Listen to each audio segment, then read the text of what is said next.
Selamat malam, kekasih Tuhan. Renungan malam ini saya berikan judul Wasiat. Firman Tuhan terambil dari 2 Timotius 2 ayat 8. Ingatlah ini, Yesus Kristus yang telah bangkit dari antara orang mati, yang telah dilahirkan sebagai keturunan Daud, itulah yang kuberitakan dalam Injilku.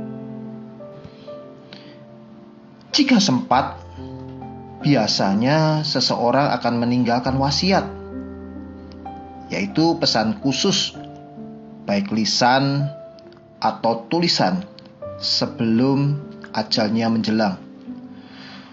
Umumnya, wasiat atau pesan terakhir itu begitu diperhatikan, dihormati, dipercaya, diingat, dan sebisa mungkin dipenuhi.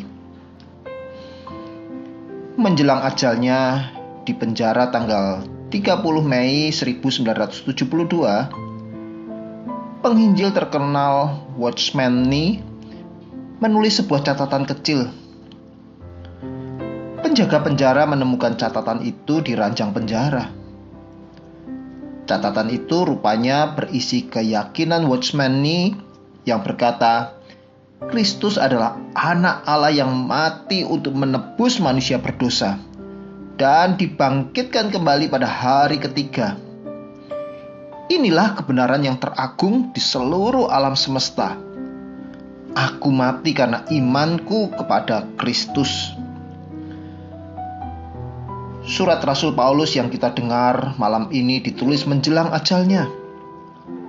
Rasul Paulus memang mati karena imannya kepada Kristus. Namun dalam sebuah kesempatan yang singkat itu, Paulus masih sempat menulis kata-kata yang sangat penting untuk jemaat. Dalam imannya, ia memberi dorongan kepada jemaat dan juga kita yang hidup sampai hari ini untuk memperhatikan hal ini. Ingatlah ini, Yesus Kristus yang telah bangkit dari antara orang mati, yang telah dilahirkan sebagai keturunan Daud. Itulah yang kuberitakan dalam Injilku.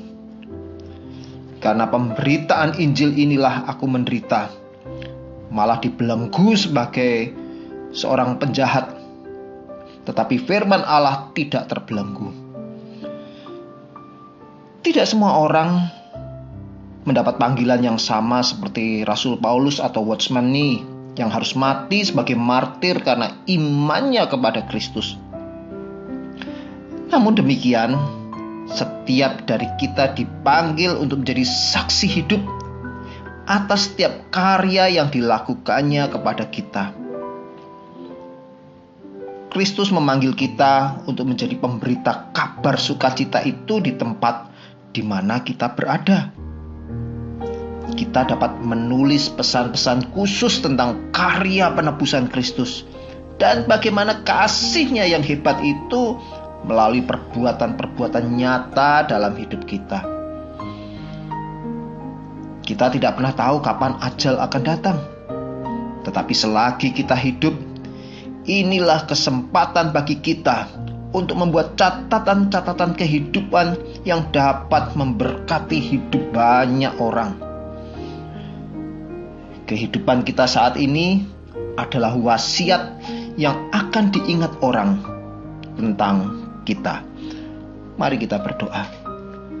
Kami bersyukur Bapa, kalau malam ini kami mendengar renungan malam, dan biarlah lewat renungan malam ini kami kembali diteguhkan hati kami.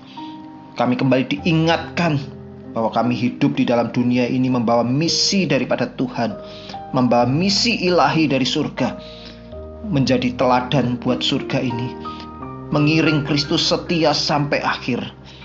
Terima kasih Bapa, biarlah kebajikan dan kemurahan mengikuti kami dan seluruh keluarga kami. Terpujilah nama-Mu Tuhan. Di dalam nama Yesus Kristus kami bersyukur kepada Bapa di surga. Amin.